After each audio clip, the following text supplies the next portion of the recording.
Welcome to the DNA Pest Control Podcast. This is Daniel. This is Aaron. Hey, Aaron, how's it going? It's good. It's good. Got a good episode today. We do. So it was kind of cool now that we have someone actually looking at Instagram all the time. Mm-hmm. Sorry, guys. We're back. We're back. It's my bad, okay? But there's a lot of stuff I'm doing outside of the podcast, so. Yeah, it's all right. You get a pass. I get a pass. So someone actually did message in, and they had a really good question, and I think this is going to be very relevant for a lot of people. And even if it's not to you, I think this is really good information to understand. Because I don't think people understand the risk that a lot of business owners put themselves into. And I think it's really good to understand that, is the stress and the risk that, you know, the guy that you may be working for is actually went through. You know, even if it's a bigger company, sure, he had to go through these steps. Mm-hmm. So, and I don't know their name who sent in the question. I don't remember. So that's my bad. So I won't give you a shout out. But his question was when to hire your first tech. So from the sounds of it, I don't know how long he's been doing it. Yeah. But he has his own business. He's now looking at getting another technician on. And it's kind of that, when do you do that? When do you not do that? Is it a good idea? Mm-hmm. How many accounts do you need? I mean, there's so many questions. Yeah. We're going to talk about both. That's good, because you're right. It sounds like it's going well for him. You know, if he's looking at hiring a tech, some things may be going right. You know, but you're right, though. It all depends on what he's done up to this point, too. Absolutely. And getting into that is such a hard question to answer directly. Mm-hmm. There is not a formula. Well, actually, there probably is a formula of when to hire a technician, but there's not a formula to when to hire a technician because it depends on what you want, right? What do you want? Exactly. You know, so this is a good question for him. So when he's listening to this episode, ask yourself, what do you want when you are in your business? What are your goals, right? I mean, that's a big one I think everybody has to have, even in life. We talked about it in January, hit it pretty hard. Yep. Goals are super important. You need to know the direction of your life. You need to know the direction of your business. Where are you going? Where do you want to go? From there, if you're going to hire your first tech, that's where you got to decide. Do you want to stay as a single guy just running around doing all the routes? Or do you want to hire another person and grow to that next level? And we're going to talk about a little bit of both. Yeah. Because we've seen experiences, and I've seen it, is you get a guy who stays small and they make good money. It's not like they're hurting. Yeah. You know, I would say that they're well off. Now, are they doing as good as they could be? No. I don't think so. No way. You can't. Mm-hmm. You need help. To have the best service, to have the best everything, you absolutely need help. Yeah. There's no way around it. That's why the big companies stay big. They have so much help that you destroy the little guys. Sure. You know, because if one tech doesn't show up, guess what? I have an army of techs behind him that I could send out. Mm-hmm. So we're never going to miss that appointment, or at least we shouldn't, right? So if you are going to stay small, I want to talk about some of the good and bad. I'm going to go on that one first. That's cool. I like that. So before you even decide, or even if you're thinking about it, do I want to hire another tech? You know, it's as your own route technician, and I never went through this experience. No, I did not. So I can't say that I understand. I always had a tech. So getting on there and just being your own, these guys that I've seen, they've run 30 years. Mm-hmm. They're doing it themselves. There's some pluses, there's some minuses. Yeah. And I'll get into some of the pluses, and then I'm going to hit on why I think it's bad, because I'm all about growth. I like it. I thrive when I see it. Mm-hmm. You know, that excites me. So I'm against it, but I'll tell you the pros and the cons. Sure. So the pros of being your own is you can grow it to generate anywhere from $200,000 to $250,000 a year. Yeah. Depending on how much you want to kill yourself. Yeah. right? Fair. Because you're going to work yourself to death. Absolutely. So you could do about 200 to 250,000 in a year. Mm-hmm. Now the problem is you are going to be spending about 100 grand in expenses. Yeah. So, vehicle expenses, tires, oil changes, all of that, gas, chemicals, material. You are going to spend that money. Mm-hmm. So you're going to spend a good, half of it, maybe even a little bit less than half of it. Yeah. But then the rest is yours. You could be walking away with 150,000. Sounds great. Looks great on paper. It does. It's awesome. You are running your own thing. You're doing your own thing. Depending on what you do, some guys do it smarter than others. Oh, yeah. The smartest ones, and I'll tell you, this is the secret if you're going to stay this way. The smart ones only do houses. They only do houses. They get in with those super loyal customers because even when it gets bad, those loyal customers are going to stay with them. Mm-hmm. And they're working for Aaron Pest Control Company. And guess who's Aaron? The owner. Me, yeah. And they have a ton of pride in that. I see. Those are the smart ones. The dumb ones will get into businesses. Don't ever get into restaurants. Don't get into apartments if you're going to stay small. Yeah. You stay small, guess what? You literally have to show up to that place at the same time in the morning every day. Mm-hmm. If you do residential houses, you do not. There's a lot more flexibility. A ton. Unless you shoot yourself in the foot and you set up Miss Susan over here on Wednesdays at 8 a.m., then you're an idiot. So you got to be careful. You got to be very careful. But those are the smart guys. Mm-hmm. Then they're living a comfortable life. Now, the only downfall, because I saw a guy do it, the only downfall is he had to wait till his kid was old enough to throw him in a truck. And then he threw him in a truck so he can go on vacations. Yikes. Because even if you do, because guys will start to get money hungry. Yeah. They start to see, wow, I'm doing 100,000 in a year. Whoa, I'm doing 150. Whoa, I'm doing 200. Oh, I'm doing 250. Well, it's all based on how much time you're working. Mm-hmm.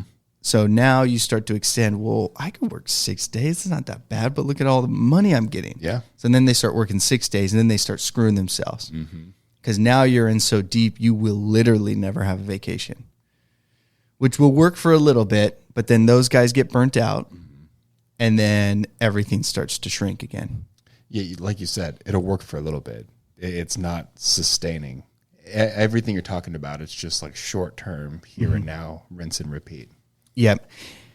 And I will say another bad thing with this. Now we're going to go into the cons, right? So that's the pros. Yeah. The pros is that is your money.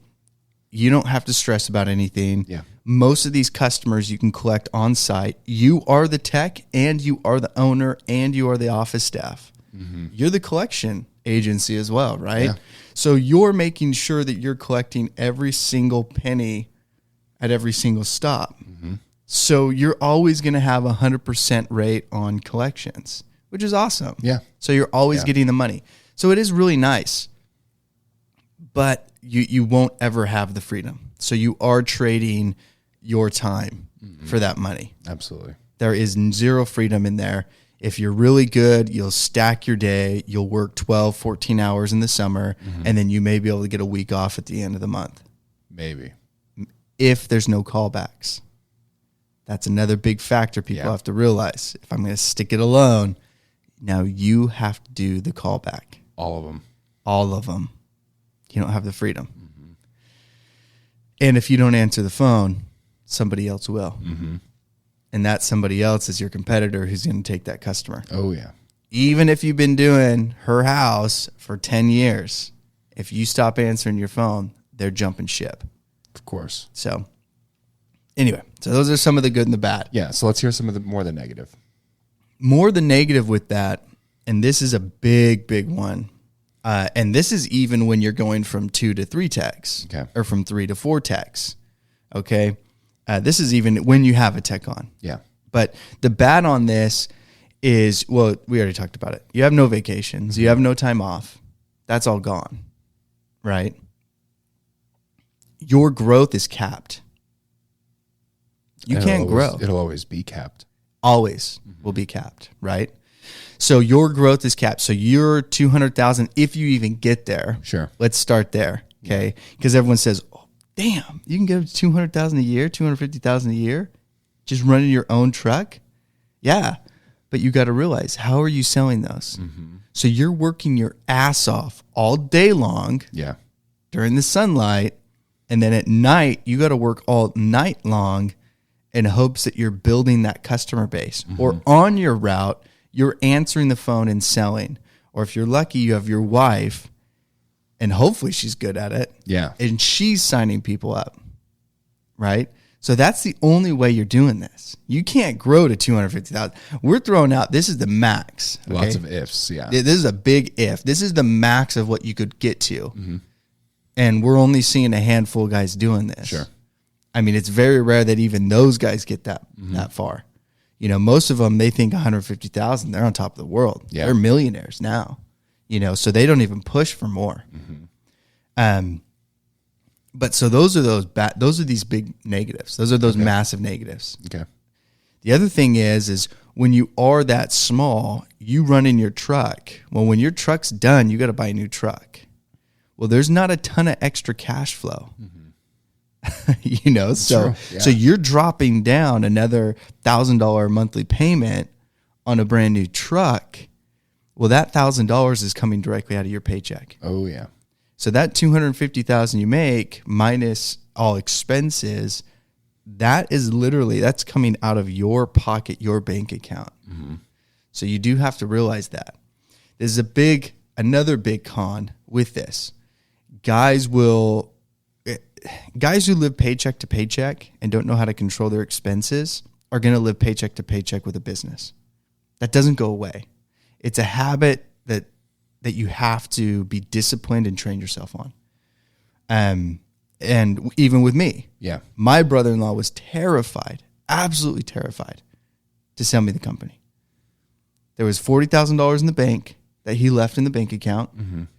And it was like lecture after lecture after lecture. And I just kind of, zoned out. I'm like, dude, I don't even know why you're telling me these things. Yeah. You're acting like I'm an idiot. Now, some people are idiots, though. Yeah. Some people are really stupid. Sure. And sorry if, somebody's out there, they're listening and that is you.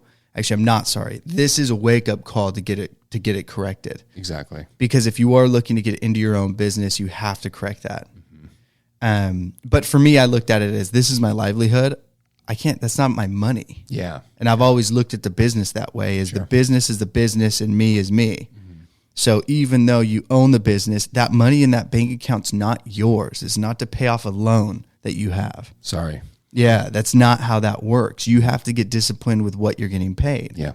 And then you have to be disciplined on your business. And that will actually lead into when you hire your first tech. So guys, remember this, is you do have to be disciplined with your money. If you can't, and that's why guys can't get a first tech. That's why guys can't get a second tech. That's why they can't grow to the next level, is they can't control their money. Just lack of discipline. Yeah. Massive lack of discipline, right? So that's another downfall that you have, is most people aren't going to be disciplined enough, and they're not going to have retirement funds. No. Their retirement fund is essentially, if I'm going to sell this business for millions, well, you have to grow it to millions first. Then you can sell it for millions. But then when you grow it to millions, why would you sell it for millions? Because now it's automated. Exactly. So now you have a whole nother set of problems at that point. But or I guess good things. But that's the thing that you have to realize. So when you are running your own single route, you are giving up all that freedom. You are giving up. Hopefully, you can discipline yourself enough to control it. Yeah. To control the money. And then on top of that, you do have to be very disciplined on how you're going to do it. You have to be a route tech for the rest of your life. That's a con. Most guys can't do it even as just a job. They can't do it for like 2 years. So it's really bad for the people who are trying to do it for life. But you can't step out of your realm either. You can't try anything new, because if you try something new and fail, your business is gone. You could get sued and you're done, because you're not going to have a ton of extra money. Yeah. So even at $250,000 or $200,000, you don't have a lawyer on retainer. I don't have a lawyer on retainer, so you can't just call up a guy and he's going to be there to save your ass if you screw something up. True. not at that size and not as a single guy. Got it. So those are some of the cons. Now getting into the knit and grit of hiring your first tech. So let's say you decide, you know what, I don't want to go down that path. Okay. I have a growth mindset. I'm pushing. I want to get this thing going. Right. Okay, there's a lot of factors. Going back, let's talk about your finances. Mm-hmm. Are you living essentially paycheck to paycheck? How are you controlling that? Mm-hmm. If you are, don't hire your first tech, because if you are doing that, you're not going to be able to afford your first tech. Yeah. So your lavish lifestyle is literally going to have to get cut down to nothing very, very quickly. Yeah. So get in the habit now to do that.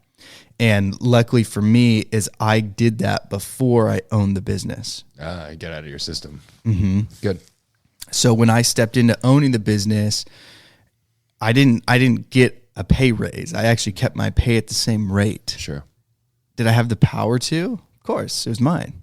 I could have. Yeah. But I chose not to, because I knew if this thing's going to grow, I can't make the extra money that's there. Mm-hmm. That extra money has to go into other things. So controlling your finances is huge. Mm-hmm. So check that out first. Okay. Because you are going to need enough to be able to pay a guy, on a monthly basis to run that route. Yeah. And you got to pay yourself. Mm-hmm. Okay. And talking about the expenses, you have to pay workman's comp. You got to get all the correct insurances. Mm-hmm. You need an extra vehicle, unless you're just going to throw him in a vehicle in your work truck, and you're not going to have a work truck, but you still need a car if you're going to go out and sell, and then what are you going to do? Mm-hmm. Okay. That's huge. I know business owners that are doing 12 million a year, maybe 15 million a year. I know a guy personally, they're probably doing 30 million a year in their business, and they don't know what to do with themselves. They were used to running in a truck, and when you pull them out of the truck, they say, well, there's nothing for me to do. That's all I've ever known. So I have to be in a vehicle or I can't do anything. It's not go do estimates. It's not go out and do sales. It's not get in the office and do office things. They don't know that. That's a foreign language to them. So if there's not physical work there, they say, I'm not working. Yeah. So be aware of that. So you got to, and I've actually warned about this exact topics, that exact thing on other episodes. Oh yeah. Cause I think a lot of people get into that. Mm-hmm. You're the only tech. You're running in a truck 24/7, and I pull you out of a vehicle. What are you going to do? I don't know what to do with my life anymore. I get it. But it's exactly that. So it's, some people can thrive in shifting positions. Mm-hmm. Other people go dumb and they don't know what to do. Yeah. My whole life I've been running as a tech. I was working with, massive company XYZ for 20 years being a tech. And now I started my own business. I'm the tech. Yeah. I'm not the office person. You're crazy. I'm the tech. I'm the professional. So you thought. Well, yeah, that's the problem.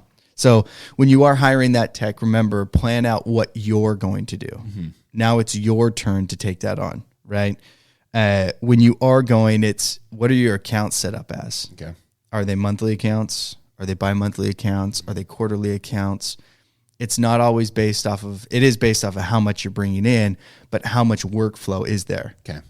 If you only have, 10 hours of work at the end of the month, you may want to wait a little bit. Sure. Because what are you going to do with that person that comes on at the end of the month? After those 10 hours, yeah.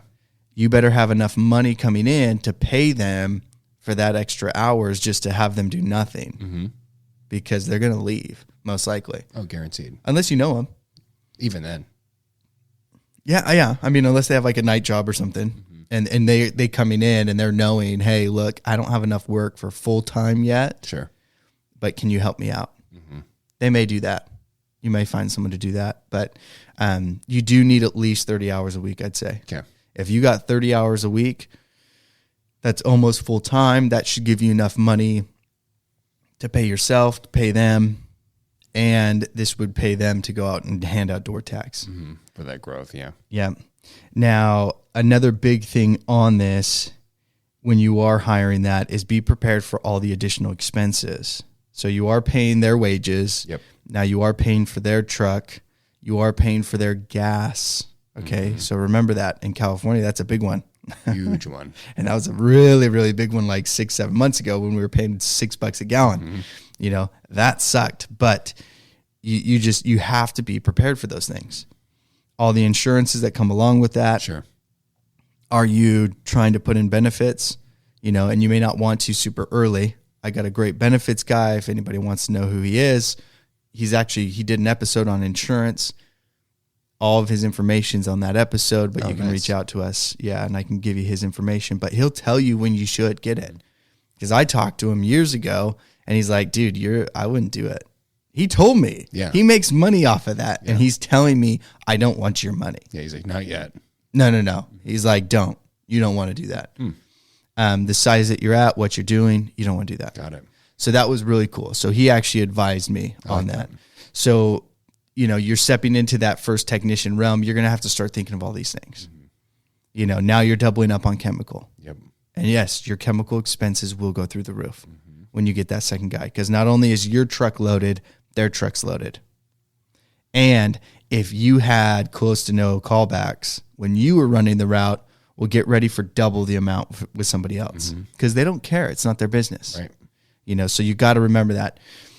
And even then, be very, very careful who you hire.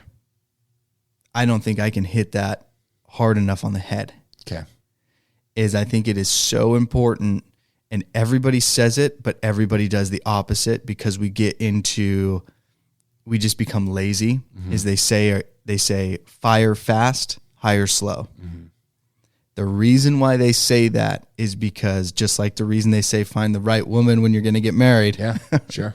You know, is that partner is going to make or break you.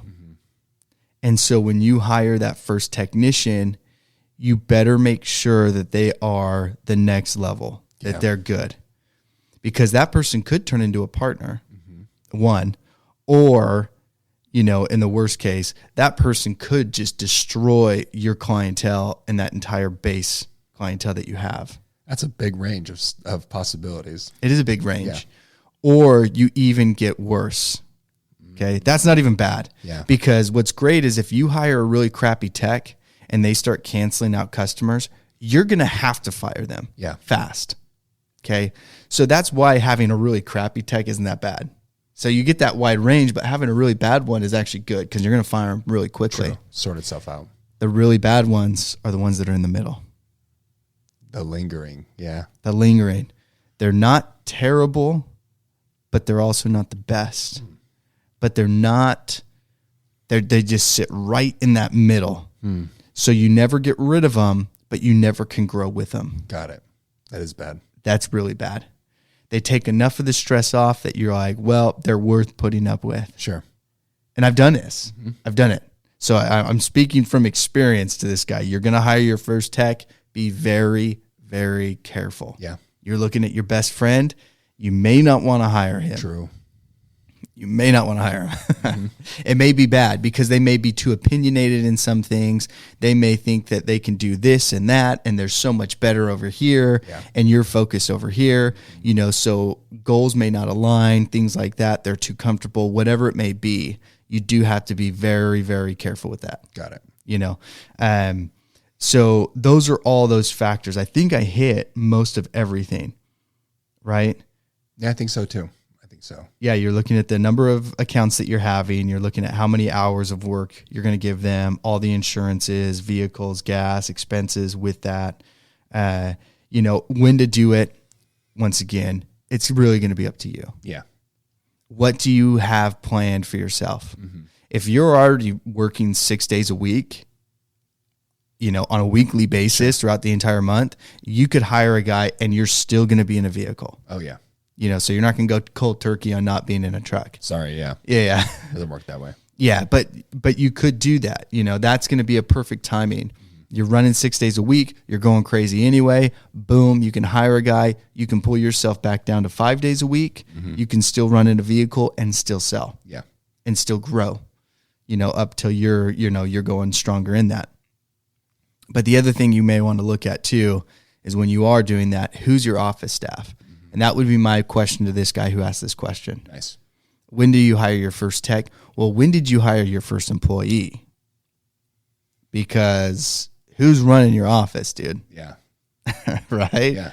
That would be my question. You can't hire a tech if you have nobody in the office. Who's answering those phones? Nobody. And that is another one that I oversaw when I was, when I first originally took over, is I didn't give enough credit to the office. Okay. Because the office doesn't make you, the office isn't doing the labor, which makes people think that's where the money is. A tech makes me money. No, the tech doesn't make you money. The tech is just doing the work that makes you money. It produces it, yeah. Yep. So the office is actually probably what makes you the money. I see. All those phone calls that are coming in and those people aren't closing those deals, you're losing money. Yeah. So remember, you're looking at hiring your tech to get you out of a truck. But have you already looked at somebody in the office? And are they at a high enough caliber, to actually be, executing? Good point. Yeah, and keeping people on, retention, collections, sales. Are they doing that? Yeah. Because I think that's really important. Yeah. Even above a tech, you can find guys to do labor. To find a really good person to sit in the office, that's hard. Very true. It is. It is hard. I'm thinking of that. I think that's it. Yeah. I hope that answered your question. I think so. On hiring your first tech. What do you think? Is there anything you would switch on that? No, I think the basis of it just goes back to where are you headed? Are you aware of where you're headed? And are you willing to open some doors and close other doors with those sacrifices that come with growing or not growing? I'm glad you said that because I did forget one thing. What's that? Is even the question of getting to your first tech, you are putting yourself at risk. Mm-hmm. This is for everybody who's maybe with a small company. There's only 2-3 techs, or it's you and the owner, whatever it may be. Sure. Is you got to realize is when that guy calls out sick, you now have to do his route. Mm-hmm. Okay, that doesn't go away. Nope. When you have 2 or 3 techs, well, you don't have the luxury still to have an extra guy or anything extra. So you're still running in that vehicle when someone calls in sick. Right. So remember when you are growing, apart from all the additional expenses that are going to be there, so make sure that your finances are in order. Yeah. Because that can kill you very, very quickly, especially when people are overseeing they're not overseeing that stuff. They're just kind of letting it ride by. Yeah. But you need to understand that you're taking the risk as you grow, you hire that guy, you get to, a couple hundred extra accounts. Well, if somebody falls, they quit, whatever happens, that all is going to come back onto you. Always. So be prepared for that. Be prepared to put in the extra time and the extra work to get those accounts done if something does happen.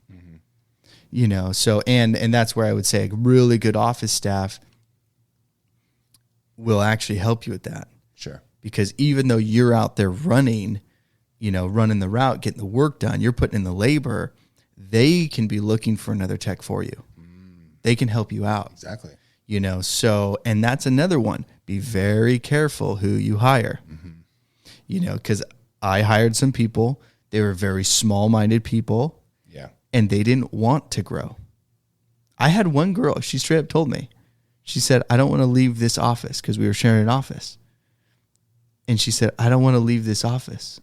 Like I don't want to move to have our own office. Yeah, and right there, I'm like, oh, we got to get rid of you. Red flag. Oh yeah. Well, and then we ended up, it worked out perfect. She quit. Exactly. I didn't have to fire her. So it worked out phenomenal. But there's those people out there that do not want that. They're scared of that. And luckily that was years and years ago, but it still was there. Sure. But be prepared for those little things.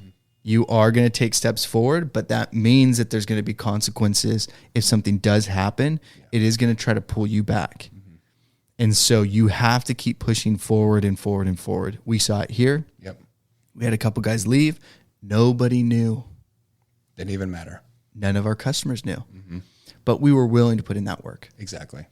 So even when you have 6 techs, you have 7 techs, you still have to pull yourself. You still have to understand, hey, look, we could lose a handful of guys tomorrow. Yeah. But are we willing to put in the work? And if that answer is yes, dude, hire your tech, grow, check obviously your list, check everything off, make sure you're prepared for it, make sure you're controlling what you're getting yourself paid, pay yourself a fair wage, but what a tech would make. Yeah. And I think that's another thing I learned actually just recently is pay yourself what you would pay someone in that position. Fair. You're the salesman, pay yourself as a salesman wage. If you're a tech, you need to pay yourself as a tech. True. Do not pay yourself more, because once you pull yourself out of that tech position and you created another position for yourself, now you can pay yourself more. But guess what? You were already planning to pay that tech this much. See. And it works out. And actually, you'll probably pay that tech less than what you were getting paid, because you could say, I'm an experienced tech. Good point. I'm going to pay myself more. Good point. So it all works out. But I really do hope that you figure this out. I do hope you just check finance is a big one. Yeah. Just do that. And then the rest should fall into place pretty well.